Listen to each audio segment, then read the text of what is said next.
A gente hoje vai conversar sobre um tema muito interessante, que é a libido.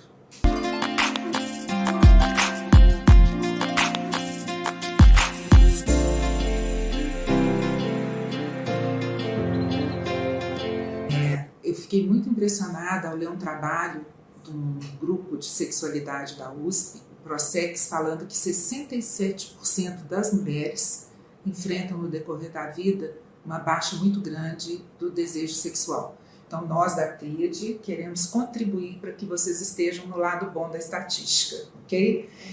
Então, a primeira coisa a respeito de libido que eu queria discutir com vocês é que libido não se trata apenas de desejo sexual. Eu diria que o desejo sexual é uma parte importante, quase que uma consequência dessa libido. A libido é, na verdade, aquela energia que nos move para fazer coisas, né? Para realizações da vida, inclusive as realizações advindas do sexo, né?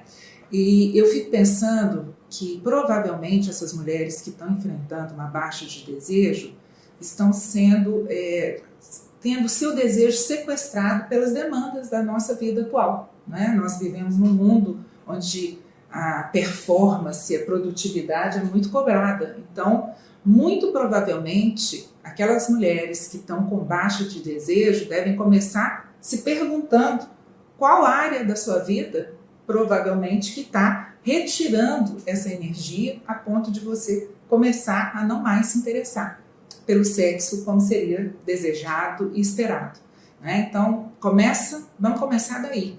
Lembrando que a grande maior parte dessas mulheres que têm alteração de libido não tem uma alteração fisiológica, uma patologia, né? Alguma doença que faz com que isso aconteça. Claro que isso existe, a gente pode conversar, devemos conversar sobre isso, mas eu diria que a grande maior parte das pessoas que estão com libido baixa estão com uma dificuldade psíquica. Tanto é que muitas vezes a gente já tem visto essa baixa de libido nas moças bem jovens. Né? Isso não é uma exclusividade das mulheres já mais maduras ou que já estão vivendo muitas vezes relacionamentos longos, duradouros. Isso não tem sido uma exclusividade delas. Né? E a gente vê uma coisa que tem acontecido na população de um modo geral, a cada 10 anos tem um estudo americano mostrando a diminuição da frequência sexual. Então você pega, por exemplo, a década de 90, eram 5 relações por mês, a frequência média. Isso foi um trabalho feito com 23 mil casais, então é um número significativo. Depois, na década seguinte, já era 4, depois na outra década já era 3. Se a gente continuar desse jeito, em 2030 acabou, ninguém vai namorar mais. Na verdade, é o que acontece já, por exemplo, em povos como o Japão, né? Em que namorar, em que ter um contato sexual é uma coisa que já não é mais uma prioridade na maioria dos jovens. E é engraçado porque, olha que você vê, nós vamos fazer o ciclo inverso, porque antes ter relação sexual, e todos os animais da natureza têm relação sexual só para procriação. Nós e os golfinhos somos os únicos que têm relação para ter prazer. Né? Então a gente está voltando o ciclo e vamos voltar a ter relação só quando quiser reproduzir. Pois é, você sabe que tem uma lógica nisso que eu acho interessante a gente partilhar, né? A dopamina, que é um neurotransmissor importante, a dopamina ela está ligada àquele ciclo de recompensa, ok? Então, a ideia da dopamina é que você consiga o maior prazer com o menor esforço. Olha o que acontece, né? Fazer amor demanda, né, uma empreitada, você tem que ter uma dedicação. E as pessoas, sem perceber isso, talvez porque a dopamina está diminuída, né? A gente tem buscado e está se viciando a conseguir as coisas mais rápido. E aí, pensa, se você está indo para o sexo sem ter uma certeza, ou pelo menos uma expectativa de que você vai ter muito prazer para compensar aquele esforço, e se você está muito cansada da sua rotina, do seu dia a dia, talvez você prefira ir assistir um filme na Netflix, ou assistir um filme pornográfico, que é o que a gente está vendo muito entre os homens, né? Porque a coisa mais rápida não demanda, e isso é sério, né, gente? A gente pensando assim em termos, que é a minha área, né? Puxando a sardinha para a minha lata, a gente tem 4 neurotransmissores que estão muito relacionados com prazer, né? Com bem-estar. Um é a dopamina, que eu já falei para vocês, outra é a serotonina, que é o neurotransmissor que faz com que a gente se sinta a fim de estar junto, a fim de fazer alguma coisa de melhor, que se sinta plena, que se sinta saciada. As pessoas, às vezes, elas podem estar se satisfazendo, né, com menos, com uma coisa que não seja que exija tanta dedicação e tanto esforço. Ou então desviando, às vezes comer é melhor do que transar, né? Te dá um prazer ali imediato, por aí. Eu costumo brincar que as pacientes às vezes chegam e falam assim, eu perdi a libido. Aí eu pergunto assim, mas você chegou a procurar para onde que ela foi? Porque provavelmente ela foi direcionada para um outro lugar, para uma outra maneira de satisfazer aquela energia, o prazer. Né? Essa coisa da saciedade é muito maluca, porque quando a gente vê isso na clínica, você dá um antidepressivo que aumenta a serotonina, as pessoas se sentem satisfeitas com mais facilidade. E aí a libido cai. Tá? Claro que tem toda uma biologia, né? uma fisiologia por trás disso, mas eu falo com vocês. Eu fico pensando se a gente não faz isso com a gente mesmo. Um outro neurotransmissor importante, que é a ocitocina, né? Que a gente fala que é o neurotransmissor do amor, que é o que faz que a gente tenha confiança, que a gente se agregue, que a gente busque. Nós, mulheres, temos muita facilidade na produção da ocitocina, porque a gente se agrupa, né? A gente faz trocas, a gente faz... Então, é interessante pensar que tudo isso vai contribuir para a sua libido.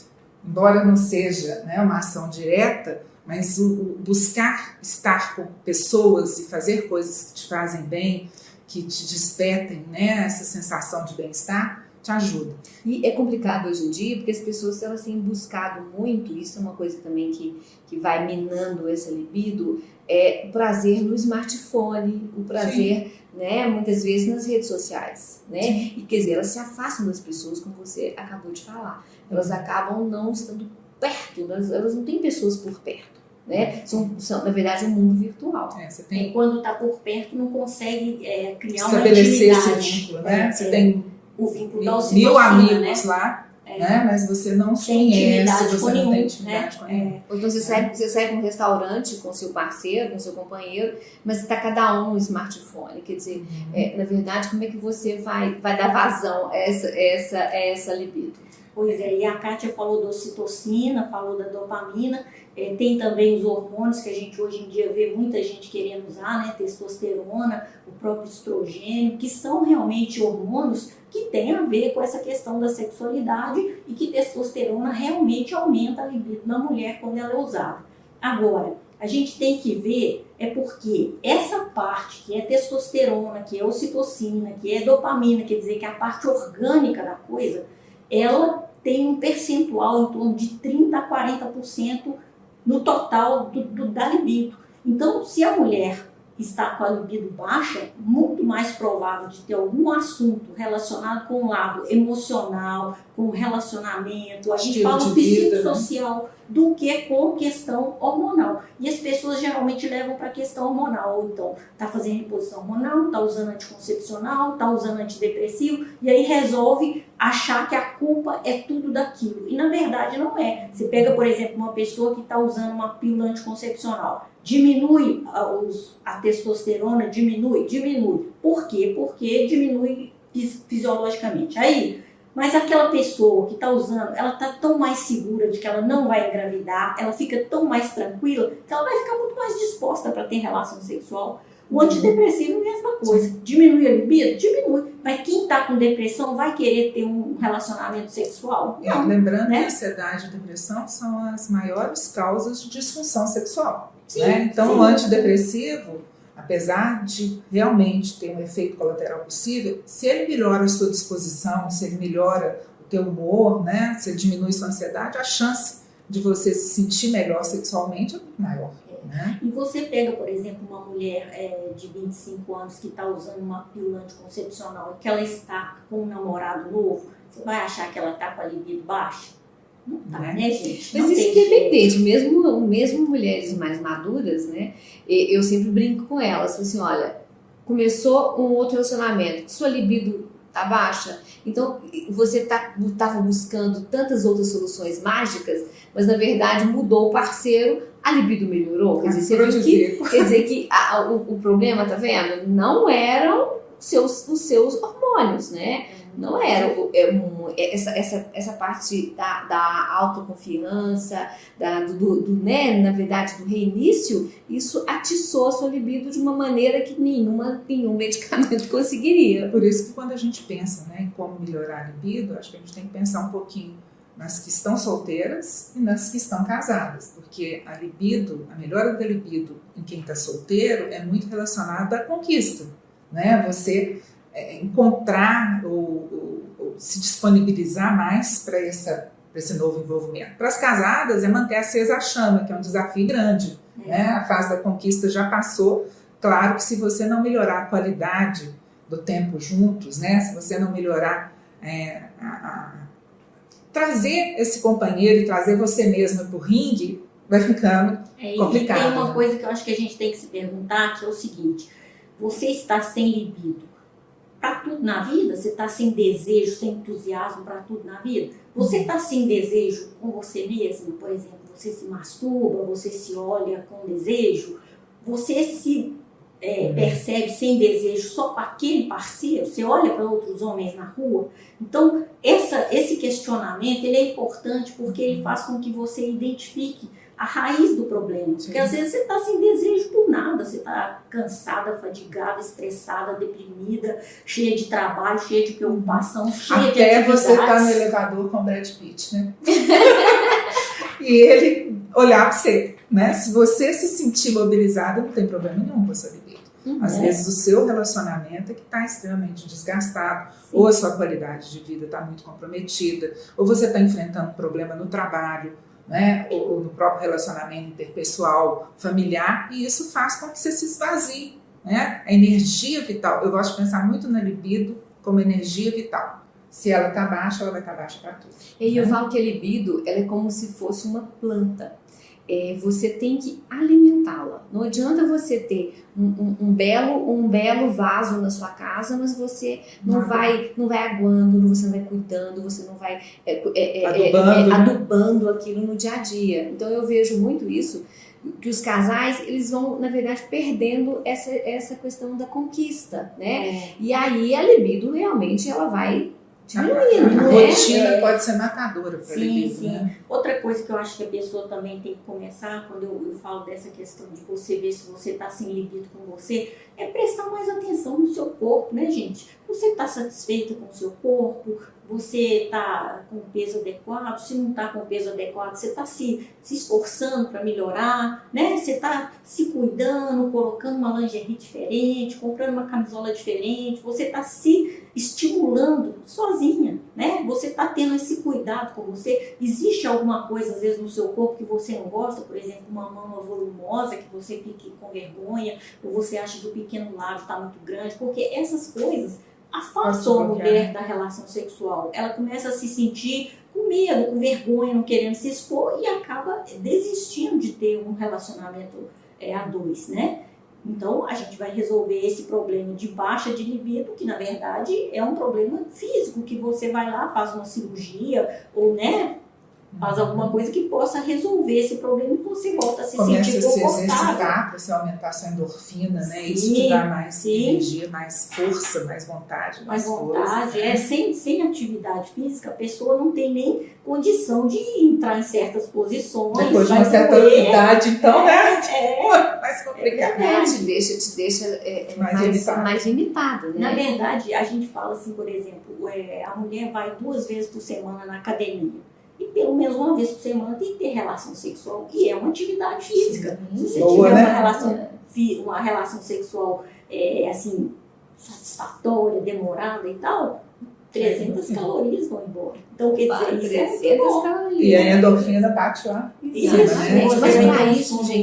Mas para isso, como a Tríade já vem falando muito, a mulher ela precisa pensar em sexo. Sim. Pensar em sexo, ela tem que quebrar alguns tabus, como por exemplo, da própria masturbação. né? Da própria aquisição, muitas vezes, de produtos, né? Que hoje em dia estão facilmente adquiridos aí na internet, produtos eróticos, todo tipo. Então, assim, eu falo que é uma infinidade de opções. Tem que usar a imaginação, tem que usar né, imaginação. gente? E começar a sair da rotina. Mas para isso tem que quebrar tabus. Tem que quebrar tabus. Então, eu acho que isso é muito importante, né? E tem que querer, né, gente? Tem que disponibilizar um tempo para se dedicar a isso, né? Você tem que falar assim, não, quinta-feira é o dia de namorar, então você vai chegar em casa mais cedo, vai tomar um banho demorado, vai passar creme, vai escolher uma lingerie mais bonita, entendeu? Você tem que ter tempo para fazer isso, você tem que ter tempo para entrar na internet, por exemplo, procurar um brinquedinho que te agrada, fazer uma surpresa para o parceiro, não é? Isso envolve querer, né? E lembrando que libido muito mais, né, do que botar um vestido matador, uma lingerie maravilhosa, é ficar bem com você mesma, Sim, né? sim. E estar sintonizada. Eu acho que é sintonizar mesmo no erotismo, mas de uma forma lúdica, divertida também, investir nisso. Mas, assim, concordo com vocês, tem que ter um tempo. É igual falar, vou aumentar o lazer na minha vida, mas deixa a agenda abarrotada. Como é que você vai ter tempo para esse lazer, né? Como é que você vai ter tempo para sexo, para namorar, para curtir? E mesmo pensando, chega lá, tá exausta, né? No dia a cama fica mais atraente para dormir do que para fazer amor. E eu penso que quando a gente pensa sobre a conquista, eu acho o seguinte, quando você está solteiro, quando você está buscando, a primeira coisa que você tem que fazer é começar a pensar, igual quando a gente vai vender algum produto, né? A gente não melhora. Você vai convidar alguém, você está vendendo sua casa, você vai colocar um cheirinho, você vai melhorar a luz. Nós também, né? A gente vai comprar uma roupa bonita, você vai se hidratar, você vai depilar, mas você tem que sair de casa para a paquera com a sensação que você é uma pessoa que vale a pena, né? E aí você vai sustentar o olhar, porque a sua postura, de uma forma bem ampla, a forma como você senta, a forma como você toma um drink, a forma como você olha, né? Porque o olhar, o flerte é o primeiro momento, né? Para quem está solteiro, entendam isso. No jogo da sedução, né? O olhar é muito importante. Mas depois, se você não está realmente se sentindo interessante com você não vai saber falar para o cara ou mostrar para ele o que você gosta. E aí o sexo, lembrando que para os homens, sexo tem muito mais a ver, né, com o pênis, com a penetração e tudo mais. Nós precisamos do corpo inteiro ser estimulado. E a gente tem que saber o que a gente gosta, como é que a gente gosta, para que o parceiro entre nessa sintonia. Porque senão, gente, eles vão viver a sexualidade deles e achando que está tudo bem com a gente. Então, e para você saber o que você gosta, você tem que se autoconhecer.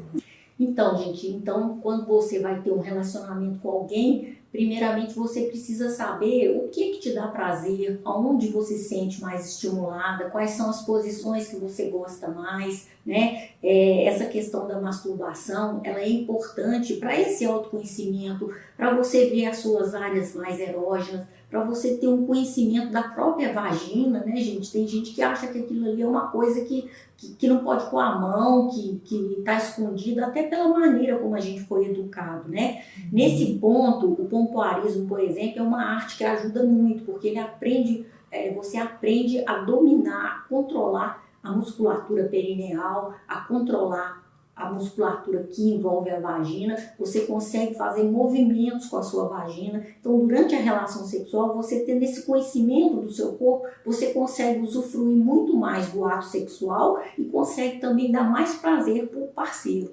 Uma coisa que eu acho que é muito importante, que as mulheres, as mais jovenzinhas deviam saber, que é o seguinte, gente, relação sexual tem que ser uma coisa prazerosa para os dois. Você não entra numa relação sexual só para agradar o parceiro, não. Eu falo que é aquele sexo burocrático. Você vai lá bater o cartão, né? Você vai só para agradar o outro. Isso não é uma relação a dois, né? Relação a dois tem que ser uma relação satisfatória para o casal. Então, quando a mulher entra numa relação, ela tem que saber o que ela gosta e entrar também para usufruir daquele prazer que o corpo do parceiro pode dar para ela. Sabe uma coisa que eu fico vendo também? Isso desde os mais jovens, uma certa fantasia que as mulheres têm, e elas vão ficar se frustrando por conta disso, de tentar buscar um orgasmo vaginal. Sim. E a maioria das mulheres, ela vai ter um orgasmo com facilidade, né? Se ela consegue realmente relaxar, um orgasmo clitoriano. E dentro de um contato sexual, são tantas e tantas maneiras de você conseguir alcançar esse orgasmo, mas por isso que é interessante a mulher se masturbar, para ela poder aprender a buscar esse orgasmo, né? Poder sinalizar isso para o parceiro, né? Então, por isso que é importante a conversa. Às vezes eu com o vejo a parceiro. cliente fala assim comigo, doutora Márcia, o meu marido, ele é tão gentil, ele tenta de todo jeito, mas eu não consigo.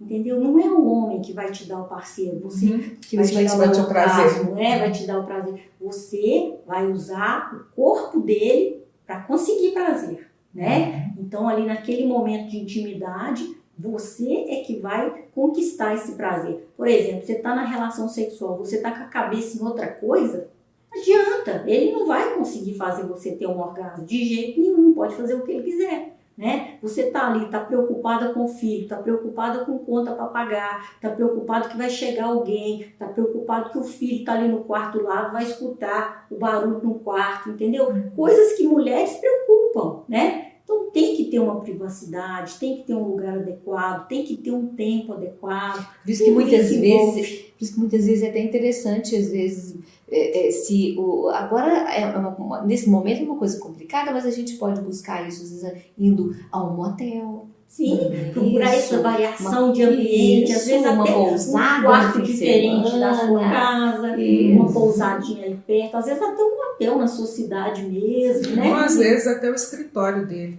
Ou dela. Não é? Eu acho que a gente também tem que pensar nessa quebra da rotina, né, gente? É a criatividade, né? Criar, eu falo sempre que a gente precisa de abastecer o nosso pote de desejo.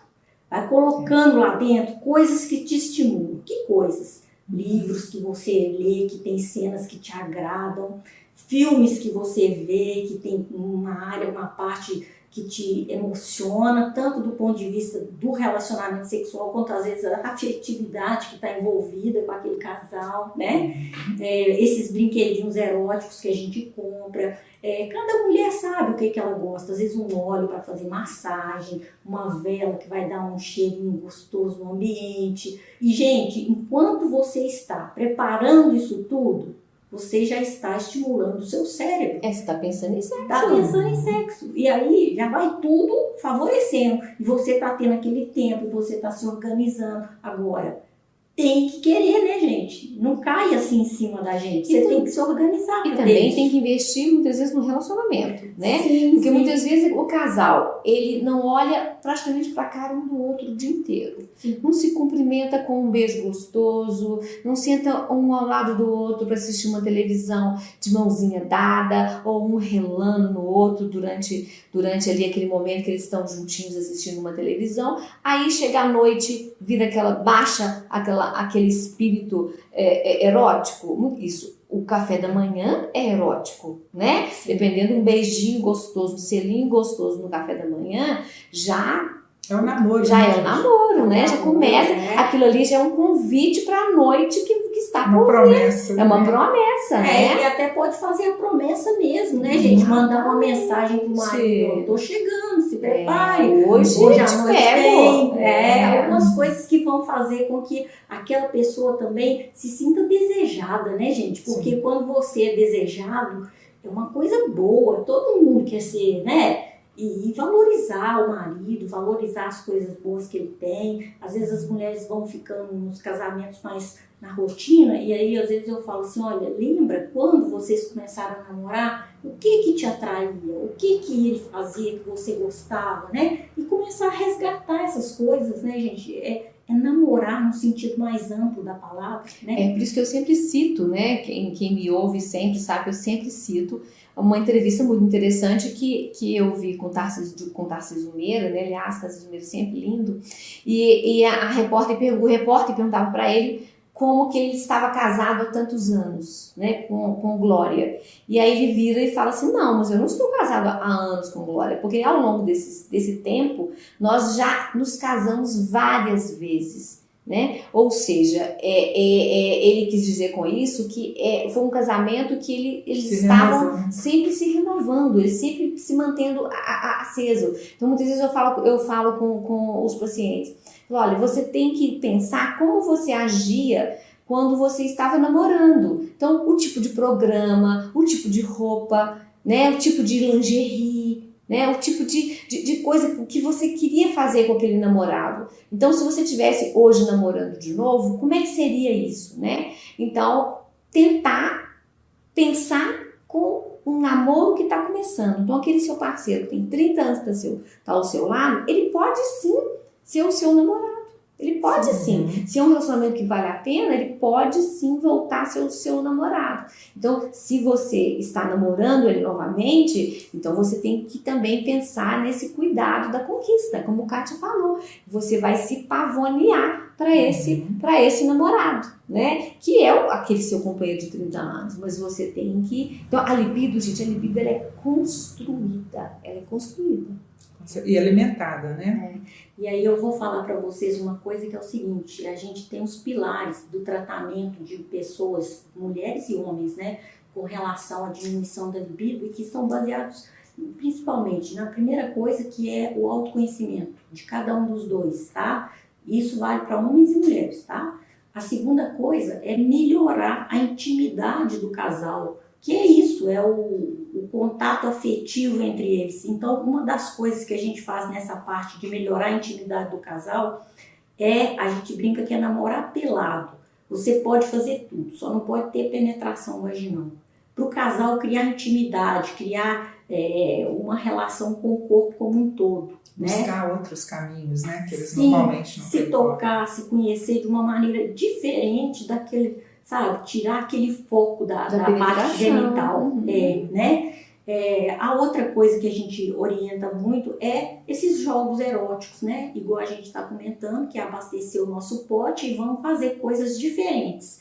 E a outra coisa que aí entra a parte que são os medicamentos que a gente pode usar, né? Tem os hormônios e tem algumas drogas que a gente usa, como por exemplo a bupropiona, o tribulus terrestres, que são produtos que a gente usa. Agora, eu vou falar para vocês que na minha experiência como ginecologista e na experiência da maioria das pessoas que trabalham com essa parte de sexualidade, essa parte, gente, ela corresponde a 30% a 40% de sucesso. Ao máximo, né? O restante está tudo nas outras coisas que dependem da pessoa. Dependem da pessoa, que eu digo assim, depende dela investir em tudo isso que a gente está falando, e depende da qualidade do relacionamento com aquele parceiro. É claro, se o casamento está ruim, a pessoa não gosta do outro, existe um tanto de mágoa, ressentimento, não tem jeito de ter libido com uma pessoa assim, né, gente? Mas se está tudo ok, está tudo direitinho, o casal tem uma conversa boa, os dois querem estar juntos, então é trabalhar esse outro lado que vai dar tudo certo.